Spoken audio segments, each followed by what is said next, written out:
Muling umakyat si Sergio sa apartment ni Camille para muling nag-doorbell at tulad noong unay walang anumang pagkilos siyang naririnig. Dahil nag-aalala para kay Camille, lalo pat naalala niyang sinabi ng kanyang secretary na umalis to kanina sa kumpanya na umiiyak, ay kinatok ni Sergio ang pinto na halos magiba na ito sa sobrang lakas. Ang puso ni Sergio tumitibok ng mas mabilis dahil sa mga bagay na dumadaan sa kanyang isipan. Di siya makapagpahinga sa mga oras na iyon at nakaramdam siya ng lulumbay dahil sa labis na pag-aalala. Shit! Dahil kahit anong katok at pag-doorbell ang gawin ni Sergio ay walang sumasagot, malakas niyang sinipa ang code lock ng pinto. 1 beses, 2 beses at sa pangatlong beses, mas nilakasan niya ang sipa nang sa gayon masira ng tuluyan ang lock. Sa huling sipa niya ay isang beep ang narinig niya, senyales na bumukas iyon. Padaskol na pumasok si Sergio sa loob ng kabahayan at dumiretso sa kwarto. Marahas niyang binuksan ang pinto at doon, nakita niyang nakahiga ang babae sa kama na nababalutan ng makapal na comforter. She didn't hear the loud bang? Isang masamang kutob ang pumasok sa isipan ni Sergio at bumilis ang kabog ng kanyang puso na para bang gusto ring tumalon sa kanyang dibdib. Dali-daling inalis ni Sergio ang nakabalot na kumot kay Camille at bumungad sa kanya ang maputla nitong mukha. Hey, wake up! Malakas na yugyog ni Sergio sa babae. Habang ginagawa niya iyon, kung ano-anong masasamang bagay ang pumapasok sa kanyang isipan. Sa lakas ng pagyugyug niya nakita niya kung paano kumunot ang noo ni Camille at kumibot-kibot ang manipis na labi. Tila isang mabigat na bato ang naalis sa dibdib ni Sergio nang matunghayan iyon. It seems she's not as dead as he thought. Maya-maya pa, dahan-dahang idinilat ni Camille ang mga mata at bagaman nalalabo pa iyon, nakita pa niya, nakatayo sa harapan niya si Sergio. Nananaginip pa siya?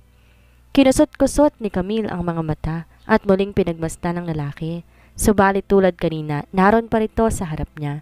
Nakatayo, madilim ang anyo habang nakatingin sa kanya. Bingi ka ba? Why didn't you hear me? Galit na tanong ni Sergio. Kanina lang halos tumigil ang kanyang puso nang maisip na baka na paano na ito, pero ang babaeng to'y natutulog lang pala sa kwarto. Sa sobra niyang pag-aalala, hindi niya mapigilang magalit na mga sandaling iyon. Sa pagkakataong iyon, natauhan naman si Camille. Bumalik kwa siya ng bangon at nanlalaki ang mga mata niya na nakatingin sa lalaki. Anong ginagawa mo rito? Bakit ka nakapasok? Bulalas ni Camille habang di makapaniwalang nakatingin sa lalaki. Tinabig niya ang kamay nitong nakahawak sa kanyang balikat. Hindi pansin ang makapal na bendang nakabalot doon. Napakunot noon naman si Sergio nang makaramdam ng sakit mula sa injured na kamay. Binalot ng maigi ni Camille ang makapal na kumot sa kanyang kamay, tsaka buong ingat na tiningnan ang lalaki. Anong gusto mong gawin? Kinakabahang tanong niya. Natigilan si Sergio sa tanong na yon ni Camille at ramdam niya ang pagkainsulto. He gritted his teeth and said, "He's murderous for money." Mas lalo nagtaka si Camille na makita ang galit sa mukha ng lalaki. Ito ang pumasok na walang paalam sa kanyang bahay, ito pa ang galit? Aba naman! Iniisip mo bang dahil sa may pera ka kaya magagawa mong lahat ng gusto mo? Matapang nasabi ni Camille sa kaharap. Umalis ka sa bahay ko ngayon din, kung hindi, tatawag ako ng pulis. Sa narinig, napangisi naman si Sergio. I-report mo. Gusto mo ba ako pa mag-abot ng cellphone mo?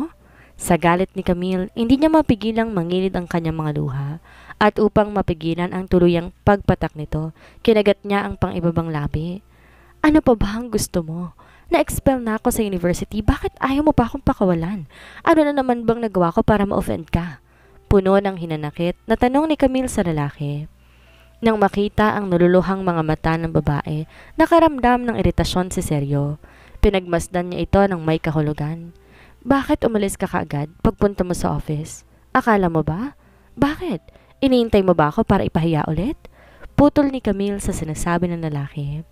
Hindi ako magmamakaawa sa'yo. Mas gugustuhin ko pang matanggal sa trabaho at ma-expel kaysa magmakaawa sa tulad mo.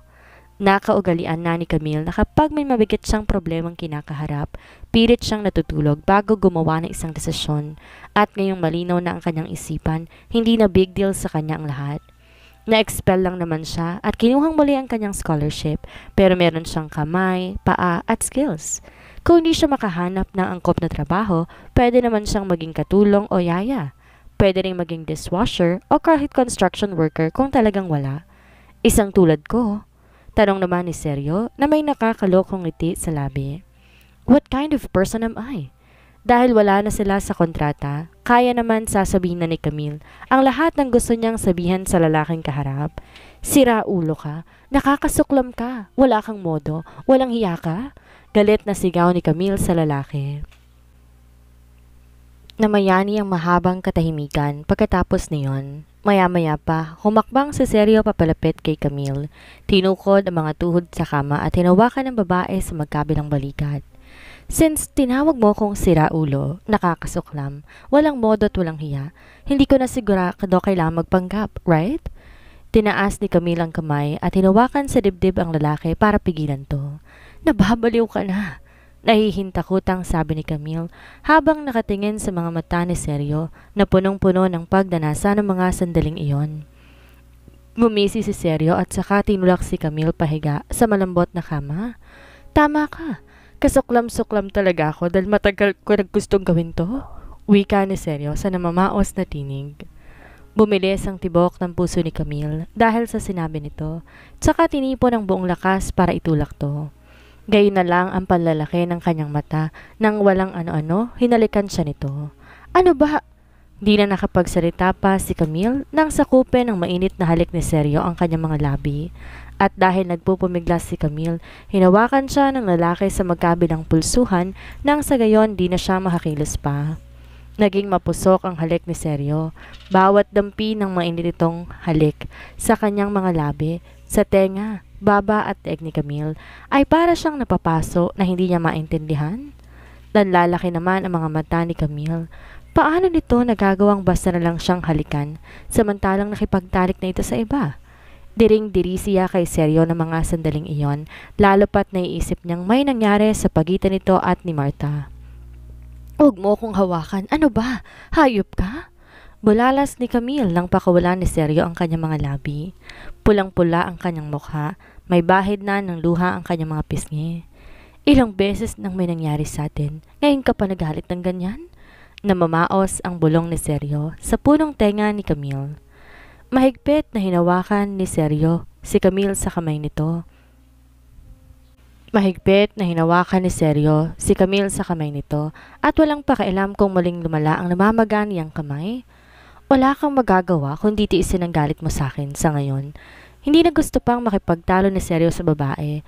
Ang tanging gusto lang niya halikan to hanggang sa kusa na tong sumuko at di na makipagtalo pa. Pagkatapos noon, sa kanya sasabihin ang lahat-lahat tungkol sa narinig nito sa kanilang dalawa ni Marta sa loob ng kanyang opisina. Wala kang magagawa kundi tiisin ang galit mo sa akin ngayon. Binalot na matinding kaba ang dibdib ni Camille nang marinig ang sinabi ni Seryo. Ang buo niyang katawan nanginginig at nagpapanik dahil sa nararamdamang takot para sa maaaring gawin ng lalaki. Subalit maya-maya huminto si Seryo sa ginagawa sa hindi malamang dahilan. Ang mga mata ni Camille na hilam ng luha at namumula ay muling nagpalambot sa kanyang puso. Nagbalik siya sa wisyo at napatiimbagang nang maramdaman ang hindi maipaliwanag na sakit na parabang napunit na balat. Hindi makayang sakit. Lumabas siya mula sa kama at tumiretso sa banyo. Natigilan naman si Camille sa ginawa nito. Dinig niya ang lagasnas ng tubig na nagmumula sa loob ng banyo. Wala siyang ideya kung bakit biglang tinigil nito ang ginagawa, pero kahit ano pa man iyon, nakahinga siya na maluwang. Mabilis na bumangon si Camille at balak sanang takasan ng lalaki nang biglang tumunog ang kanyang cellphone na nakapatong sa ibabaw ng bedside table. Kumunot ang kanyang noo na makitang unknown number ang nakarehistro sa caller ID. Hello? Sino sila? Tanong niya habang ang mga mata ay nasa pinto ng banyo at nag-aabang na lumabas si Seryo. Hello, Miss Asuncion. This is Mr. Park, the Dean of St. Clair University. Nag-decide ang school committee na isawalang bahala ang parusa sa'yo. This time, the school investigation was thorough enough. Lilinawin tayo sa'yo ng university sa official website mamaya. Sa ngalan ng buong universidad, taos-puso kong humingi ng patawad sa'yo. Tila ba nabingi si Camille ng mga sandaling iyon dahil sa narinig at ang mga sumunod na sinabi ni Mr. Park ay hindi niya na naunawaan pa dahil masyado siyang na-overwhelm ng balitang yon. Hanggang sa natapos ang tawag, tulala pa rin siya sa kawalan. Totoo ba ang mga narinig niya tungkol sa pagbawi, paglilinaw at paghingi ng sorry ng kanilang din? Hindi pa lubusang nakakabawi si Camille sa mga narinig, ay muling tumunog ang kanyang cellphone. This time si Amy naman ang tumatawag. Wala sa sariling sinagot niya ito habang nanginginig ang mga kamay. Hello? Bro, sa wakas! Lumabas din na insente ka? Bulalas ni Amy sa kabilang linya. Ano? Naguguluhan namang tanong ni Camille sa kaibigan. Hindi mo pa ba nabasa? Si Irene Chua at si Ferda Reynoso ang nagpost sa kanilang social media account ng public apology at sinabi nilang silang may pakana ng chismis na lumabas tungkol sa iyo. Pagbabalita ni Amy, nabakas ang matinding tuwa sa boses. Isa pa pala, nagpost din ng St. Clair University at sinabing kakasuhan daw nilang magpapakalat ng malisyosong balita tungkol sa mga students nila at didepensahan daw nila ang mga students nila hanggang sa huli. Dagdag pa ni Amy kay Camille na hindi makapaniwala ng mga oras na iyon. Sa dami ng mga revelasyon na narinig ni Camille mula sa kaibigan, hindi tuloy niya alam kung paano magre-react. Wait, kanino ka ba lumapit? Sino bang tumulong sa iyo at nagawa niya mag-public apology si Irene Chua at Fedra Reynoso? Muling usisa ni Amy sa kanya. Automatikong dumako ang tingin ni Camille sa nakasarang pinto ng banyo habang nakakagat-labi. Hindi siya tanga para hindi malaman na si Sergio Reynoso lang ang may kakayahan na gawin ng ganon. Na-misunderstood niya ito. Mag-thank you ka sa kanya dahil sa ginawa niya, bro. Paalala pa ni Amy kay Camille. Oo, sagot ni Camille sa kaibigan, saka pinatay ang tawag. Maya-maya lumabas si Sergio mula sa banyo na walang pang itaas at tumutulo pang hubad na katawan. Tulad ng dati, malamig ang tingin nitong ipinupukol kay Camille. Nakaramdam naman ng konsensya si Camille matapos marinig ang magandang balita, kaya naman iniwasan niya ang tingin kay Sergio at bumaling sa kung saan. Bakit? Nagigilty ka ba? Tanong ni Sergio sa seryosong anyo habang pinagmamusta ng babae. Mukhang nakarating na rito ang mga nangyari, kaya naman ang balatig rin itong anyo kanina ay biglang naglaho. Hindi. Nauutal na sagot ni Camille. Di ka man lang ba talaga na-guilty o na-konsensya? Naniningkit ang mga mata, dahan-dahang naglakad si Sergio palapit sa babae. Hinawakan ito sa baba gamit ang balingkinitan niyang daliri, inangat iyon upang magtama ang kanilang mga paningin. Ano bang ginagawa mo? Kinakabahang tanong naman ni Camille. Nakatingin lang kasi sa kanya ang lalaki ng mga sandaling iyon. Look at what a heartless person looks like. Ani Sergio sa seryosong tinig. Ano bang sinasabi mo?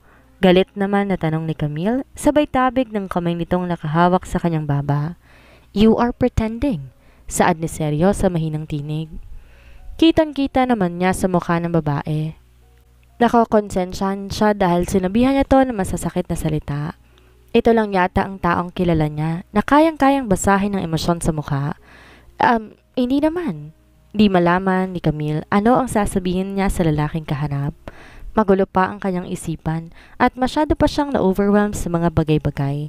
Hindi niya maintindihan kung bakit siya tinulungan ni Sergio, lalo pat pati ang pinsan nitong si Fedra ay piniling mapahiya sa publiko alang-alang sa kanya. Hindi nagsalita ng kahit ano si Sergio. Sa halip, nanatili lang itong nakatayo sa gilid ng kama at nakatingin kay Camille habang naghihintay ng karugtong sa sinasabi nito. Walang naging pagkilos sa loob ng minuto hanggang sa bumaling si Camille sa lalaki at dumako ang tingin sa 8-pack abs nito. Ang basa nitong buhok nakaayos pa itaas nang ilang hibla ay kumawala sa noon nito na nagbigay sa lalaki ng di maipaliwanag na kagwapuhan. Aaminin niyang napaka-sexy nitong tignan sa paningin. Nakabasa ba ako sa paningin mo? Nanunuksong tanong ni Sergio nang mahuling nakatingin sa kanyang katawan si Camille. Otomatikong namula naman ang mukha ni Camille, tsaka mabilis inulis ang paningin sa lalaki. Bakit ba kasi nakahubad ka? Inis niyang tanong dito. How can I wear filthy clothes? Hindi ka dapat maghubad sa hindi mo naman bahay. Naiilang naturan naman ni Camille habang napapalunog. Pag sinabi mo pa yan, hindi na ako magsusuot kahit bath towel. Inis namang wika ni Sergio sa babae. Hindi niya alam kung bakit naiilang pa rin ito, samantalang ilang beses nang may nangyari sa kanila. Natutop ni Camille ang kanyang bibig at hindi na muling nagsalita pa, ngunit isa pang pag-doorbell mula sa kanyang pinto ang nagpabaling sa kanya. Tumayo siya sa kinauupang kama at buong takang nakatingin sa pinto. Tumawag ako na mag-aayos ng lock ng pinto. Ani seryo nang mabasa ang pagtataka sa mukha nito. Mag-aayos ng lock? Bakit? Ano bang nangyari? Puno ng pagtatakang tanong naman ni Camille sa harap. Because it broke when I kicked it. Kaswal na tugon ni seryo. At bakit mo naman sinipa? Hindi mo naman pagmamayari to. Galit na wika naman niya. Sa tingin mo, bakit? Balik tanong ng lalaki sa kanya. Nang hindi sumagot si Camille, si seryo na ang sumagot sa sarili niyang tanong. Dahil katok ako ng katok, walang sumasagot. I thought you were dead. Nasamid si Camille sa salitang iyon na sinabi ng lalaki sa kanya. Bakit naman ito iniisip na patay na siya? Hindi siya ganon kababaw na tao. Hindi sumagot si Camille, sa halip, dumakong paningin niya sa kamay nito na nababalutan ng gasa. May bahid iyon ng dugo, kaya naman pansamantala siyang natigilan. Ang kamay mo? Ang kamay mo? Don't worry, malayo to sa bituka. Sagot naman ni seryo kahit ang totoo, kanina pa niya iniinda ang bumukang sugat. Anyway, I deserve to die in pain dahil masama akong tao. Alam ni Camille na galit ang lalaki kaya't para dito mali lahat ng kanyang mga sinasabi. Kaya naman tinikom na lang niya ang kanyang bibig, saka tumayo at tinungo ang cabinet kung saan nakalagay ang medicine kit niya. Maupo ka, papalitan ko ang gasa? Utos ni Camille nang magbalik bit-bit ang kit. Akala ni Camille tututol pa ito, pero nagulat siya nang sumunod ito sa sinabi niya. Naupo ito sa gilid ng kama at inilahad ang kamay nang walang pag-aalinlangan. Hinila ni Camille ang plastic na upuan at naupo siya sa tapat nito. Tahimik naman ang lalaki nang kunin niya ang kamay nito na nababalutan ng gasa. Medyo masakit to, kaya tiisin mo lang, paalala ni Camille. Di niya maintindihan kung bakit kinakabahan siya ng mga oras na iyon habang hawak ang kamay nito. Hindi tumugon si seryo sa kanyang sinabi, kaya't inumpisa na niyang tanggalin ang gasa sa kamay nito ng dahan-dahan. Napangiwi pa si Camille nang tuluyang makita ang sugat ng lalaki. Bagaman umimpis na ang pamamaga ng palad nito, ang sugat naman noon muling bumuka. Bahagya rin itong nagdurugo at masama ng itsura. Nang naisip na kasalanan niya ang nangyari sa kamay nito, nakaramdam siya ng guilt at nag-aalinlangan na nagsalita. Sorry, hindi ko sinasadya ang nangyari sa kamay mo at nasabi ko lang ang mga bagay na yon kasi galit ako. Paghingi niya ng tawad sa lalaki. Hindi siya makatingin dito pero ramdam niya. Nakangisi ito ng mga oras na yon. Ikaw naman kasi, bakit mo naman hindi mo inalis yung kamay mo? Naipit ka patuloy. Nakanguso pa niyang sabi habang naglalagay ng iodine sa cotton balls. Are you angry with me but also worried? Saad naman ni seryo na masusing nakatingin kay Camille. Natigilan si Camille sa pagpapahid ng iodine sa sugat ng lalaki at iniisip kung dapat ba niyang sabihin ang nasa isip niya. May sasabihin ka ba? Tanong ni seryo na tila nahulaan ang nasa isip ni Camille. Nakagat naman ni Camille ang pang-ibabang labi bago nagsalita. Nagagalit ako sa'yo dahil lagi kang arogante at dominante sa lahat ng bagay. Prangkang sabi niya sa kaharap. Nasurpresa naman si seryo sa inilabi nito at naniningkit ang mga matang nagtanong. Aren't you angry because of that, Elias? Ano naman ang kinalaman nito kay Kuya Elias? Naguguluhang tanong naman ni Camille sa kaharap. Hindi tumugon si seryo. Sa halip, tumaas ang gilid ng kanyang labi habang ang mga matay nakatingin sa palad niyang ginagamot ng babae. Dahan-dahang nilalagyan ni Camille ng iodine ang sugat nito at marahil dahil sa hapdi, napabuga ito ng hangin. Sandaling nahinto si Camille sa ginagawa, kabadong pinagmasdan si seryo. Masakit ba? Nag-aalalang tanong ni Camille nang sumama ang mukha nito. Nang mapansin naman ang pag-aalala sa mukha ni Camille, tila may kamay na humaplos sa puso ni seryo. Umangat ang gilid ng kanyang labi at nagsalita. Yes, it hurts. Dahil sa narinig, nakaramdam ng pagpapanik si Camille.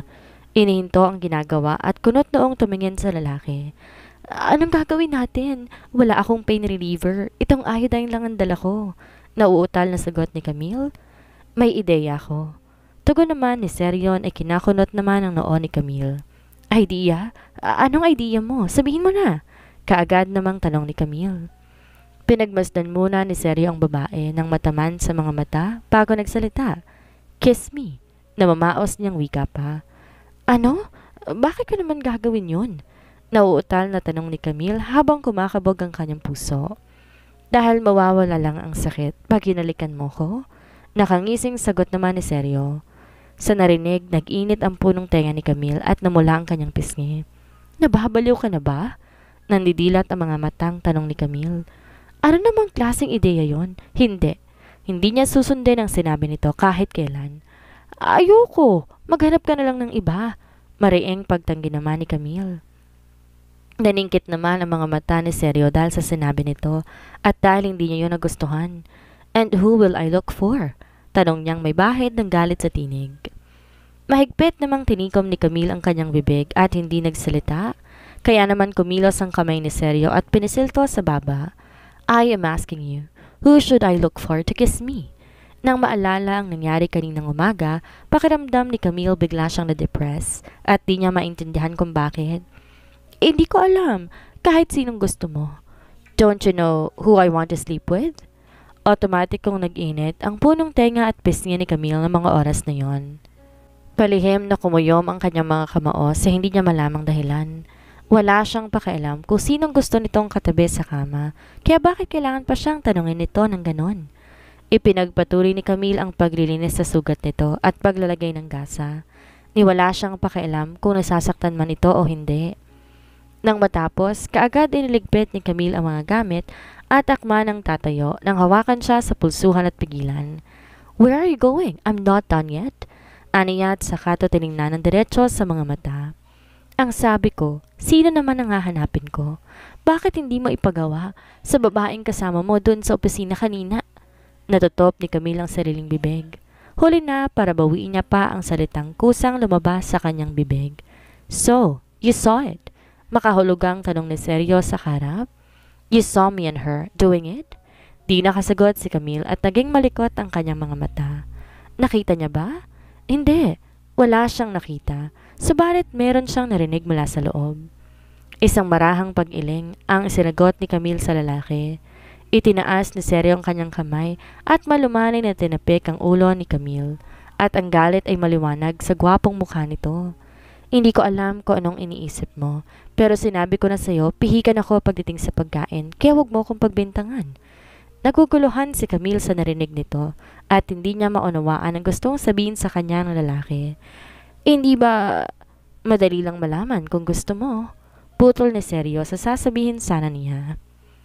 Pwede mong i-check kung gusto mo. Nakangisi niyang sabi sabay hatak sa braso nito. Napakislot si Camille at lalo nag-init ang mukha dahil sa narinig. Ano bang pinagsasabi mo?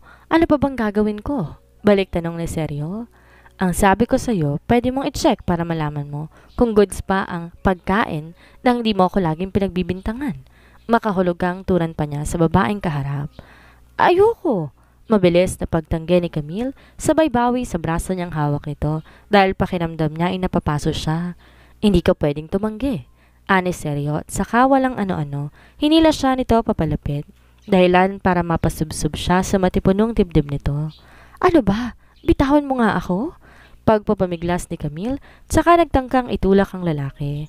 Hindi naman natinag si Seryo, sa halip pinulupot pa nito ang braso sa kanyang bewang. I won't bully you, just let me kiss you. Ani Seryo sa namamaos na boses.